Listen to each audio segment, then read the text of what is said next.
Pada kesempatan kali ini, kita akan sama-sama membahas tentang etika penggunaan informasi, khususnya berkaitan dengan isu plagiarisme, dan cara menggunakan salah satu reference management software yaitu Mendeley sebagai bentuk atau upaya pencegahan plagiarisme.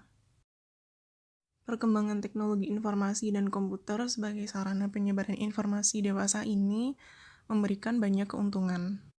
Salah satunya adalah baik pengirim maupun penerima akan menerima informasi dengan cepat atau instan dengan bantuan teknologi informasi. Namun dalam penyebaran dan penggunaannya, informasi membutuhkan etika supaya dapat dipergunakan sebagaimana mestinya dengan tidak merugikan pihak lainnya. Etika informasi menyangkut masalah hak kekayaan intelektual dan kebebasan intelektual. Etika informasi harus selalu diterapkan ketika menciptakan, mengorganisasi, dan menyebarkan informasi. Saat ini banyak terjadi pelanggaran etika informasi. Pelanggaran yang sering terjadi terutama di lingkungan perguruan tinggi adalah plagiarisme. Oleh sebab itu, sivitas akademika di perguruan tinggi perlu menaruh perhatian ekstra terhadap isu plagiarisme. Kata plagiat atau plagiarisme memiliki beberapa definisi. Dalam Peraturan Menteri Pendidikan Nasional Republik Indonesia Nomor 17 Tahun 2010 tentang pencegahan dan penanggulangan plagiat di perguruan tinggi, dijelaskan bahwa plagiat adalah perbuatan secara sengaja atau tidak sengaja dalam memperoleh atau mencoba memperoleh kredit atau nilai untuk suatu karya ilmiah dengan mengutip sebagian atau seluruh karya dan atau karya ilmiah pihak lain yang diakui sebagai karya ilmiahnya, tanpa menyatakan sumber secara tepat dan memadai. Sedangkan plagiator adalah perseorangan atau kelompok orang pelaku plagiat, masing-masing bertindak untuk diri sendiri, untuk kelompok, atau untuk dan atas nama suatu badan. Menurut Kamus Besar Bahasa Indonesia, plagiat merupakan tindakan pengambilan karangan atau pendapat orang lain dan menjadikannya seolah-olah karangan atau pendapat sendiri. Misalnya menerbitkan karya tulis orang lain atas nama dirinya sendiri. Kata plagiat dapat disebut juga dengan jiplakan. Sedangkan kata plagiarisme memiliki arti penjiplakan yang melanggar hak cipta. Menurut Reitz dalam Online Dictionary for Library and Information Science, plagiarism is copying or closely imitating take work of another writer or composer without permissions and with the intention of passing the results of as original work.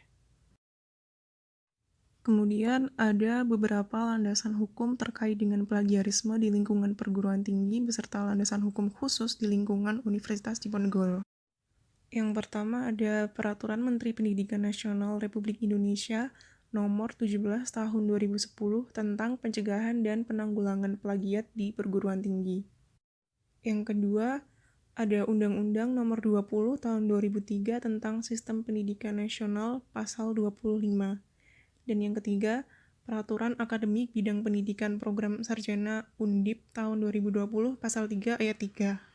Dalam praktiknya, dikenal bentuk atau ruang lingkup dari plagiarisme. Berikut ini merupakan bentuk-bentuk plagiarisme. Yang pertama, bentuk plagiarisme berdasarkan aspek yang diplagiat. Ada plagiarisme ide, plagiarisme isi atau data penelitian, plagiarisme kata, kalimat atau paragraf, dan plagiarisme total. Yang kedua, ada bentuk plagiarisme berdasarkan sengaja atau tidaknya plagiarisme. Ada plagiarisme yang disengaja dan plagiarisme yang tidak disengaja. Yang ketiga, bentuk plagiarisme berdasarkan proporsi kata atau kalimat.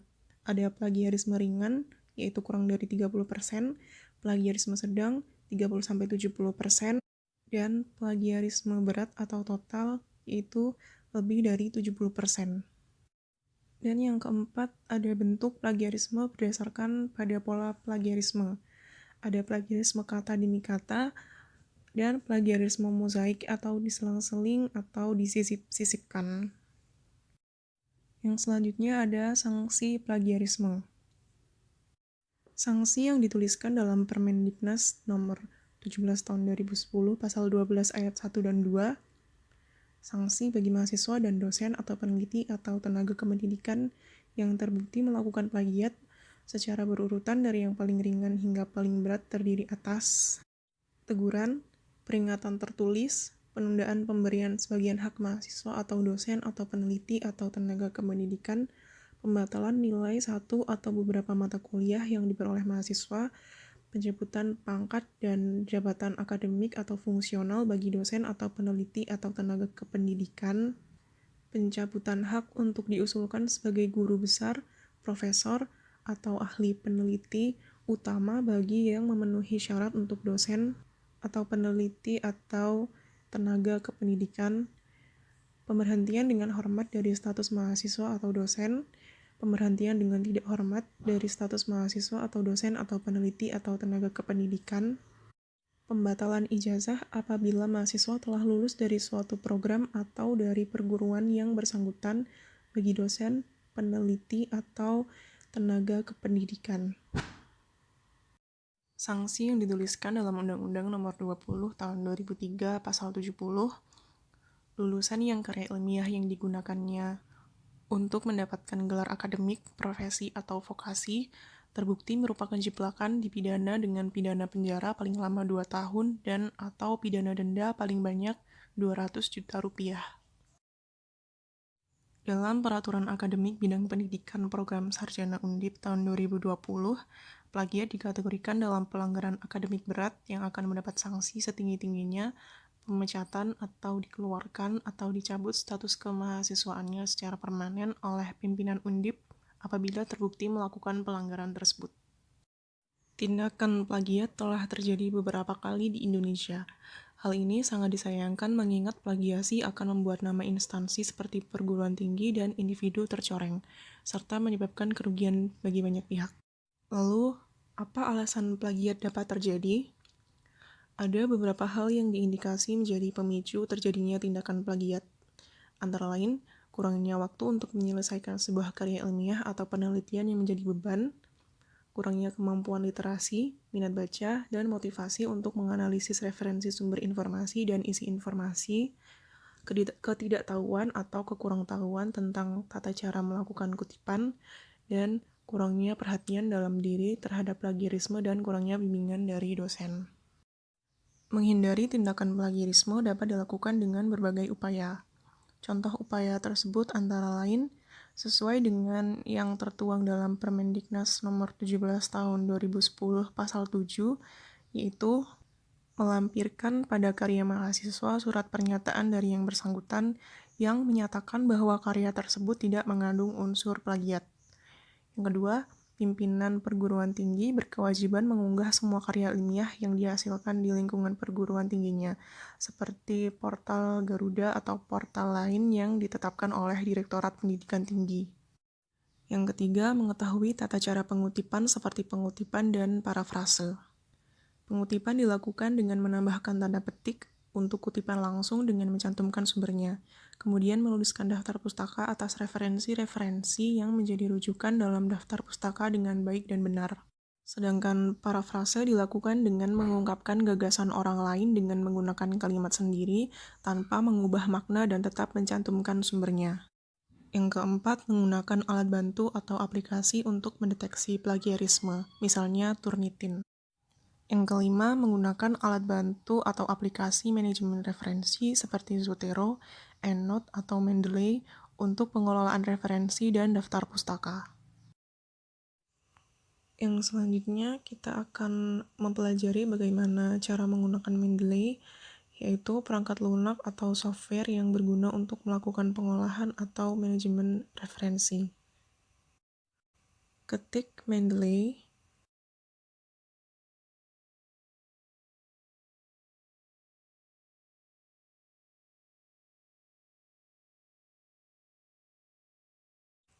Lalu kita klik yang paling atas. Kita akan langsung diarahkan ke halaman untuk mengunduhnya.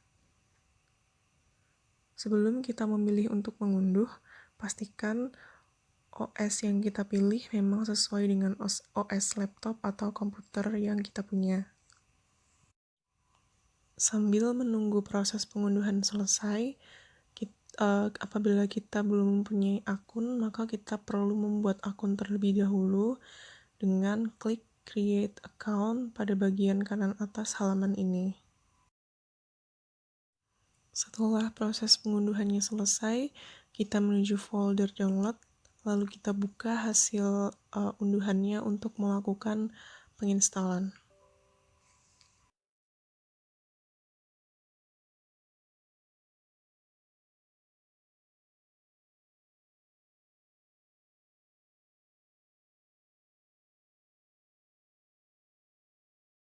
Setelah berhasil terinstall, nanti akan muncul tampilan seperti ini, tapi kita perlu login terlebih dahulu menggunakan akun yang sudah kita buat tadi.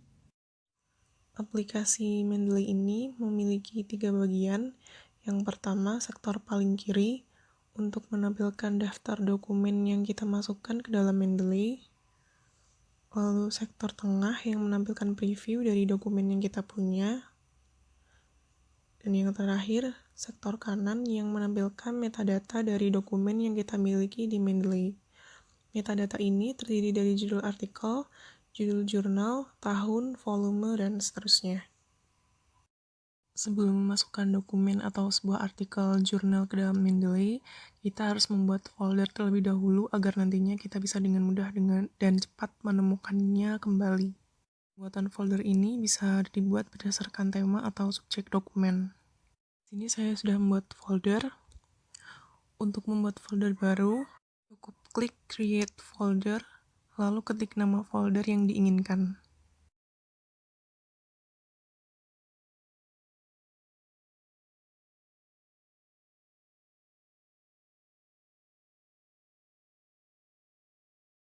Untuk memasukkan dokumen ke dalam folder atau membuat database di Mendeley ini, terdapat 3 cara. Yang pertama, kita akan mencoba dengan menambahkan file ke dalam Mendeley. Misalnya di sini kita sudah punya sebuah artikel. Setelah diunduh, jangan lupa untuk di-rename agar kita mudah untuk menemukannya kembali. Untuk menambahkannya, di sini kita bisa klik menu Add, kemudian klik Add Files, lalu kita pilih dokumennya. Di sini artikel jurnal ini metadatanya sudah lengkap. Namun apabila metadatanya belum lengkap, kita bisa klik lookup doi-nya untuk melengkapi metadatanya.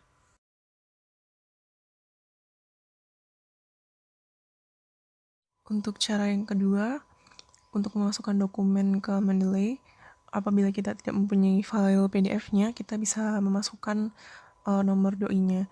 Caranya di sini kita misalnya sudah punya sebuah artikel, kita copy saja doi-nya, lalu kita klik menu add pada Mendeley, lalu kita pilih add entry manually, lalu akan muncul kolom seperti ini.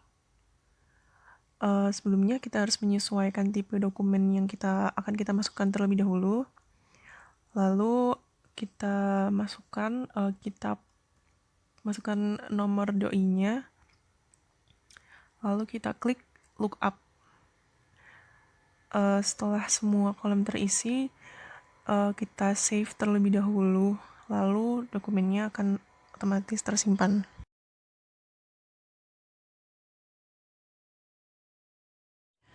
Cara yang ketiga yaitu dengan memanfaatkan Google Scholar.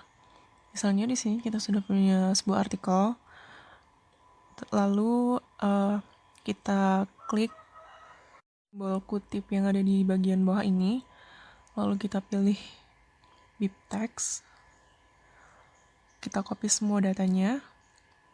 Setelah itu kita kembali ke halaman Mendeley dan masukkan data yang sudah kita kopikan tadi.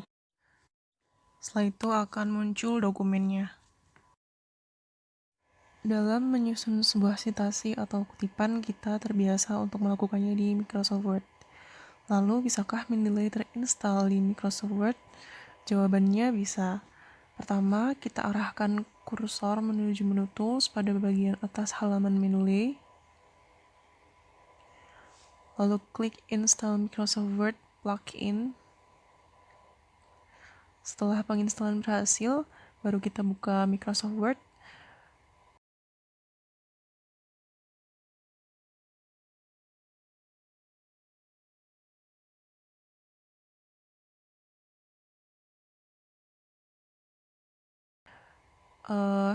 Kita menuju reference, dan jika sudah ada tampilan insert citation, open Mendeley, tandanya penginstalannya telah berhasil.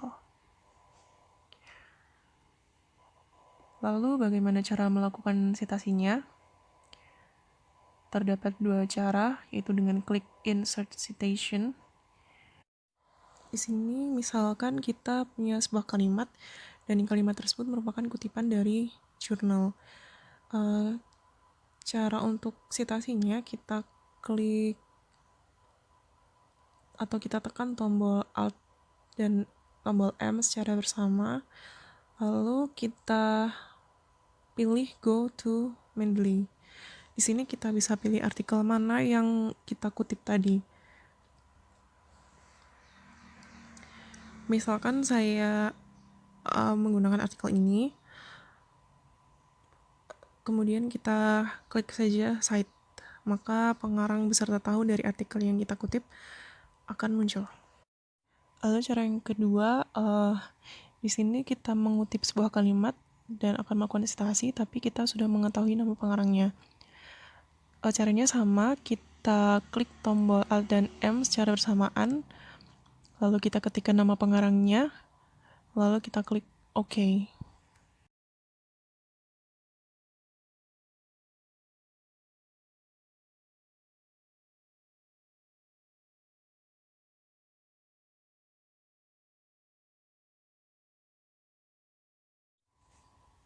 Pada setiap artikel ilmiah, pada bagian akhirnya terdapat daftar pustaka atau daftar bibliografi. Nah, selanjutnya kita akan mencoba bagaimana cara membuat daftar pustaka. Misalkan dari kalimat yang sudah kita kutip tadi, kita tidak perlu melakukan secara manual untuk membuat daftar pustakanya. Kita bisa dengan menggunakan Mendeley. Yang penting semua data sudah ada di Mendeley, lalu nanti kita bisa panggil melalui Microsoft Word. Caranya, kita klik insert bibliografi, maka bibliografinya pun akan muncul secara otomatis. Untuk informasi tambahan, benar tidaknya kita dalam menulis daftar bibliografi tergantung pada kelengkapan metadata yang ada di Mendeley. Pastikan dulu semua metadata dari dokumennya lengkap. Kalau belum, bisa dilengkapi dengan lookup doi tadi, atau jika belum berhasil, kita isi dengan manual dengan melihat di halaman website dari artikelnya. Sekian pembahasan kita kali ini. Semoga bermanfaat. Terima kasih.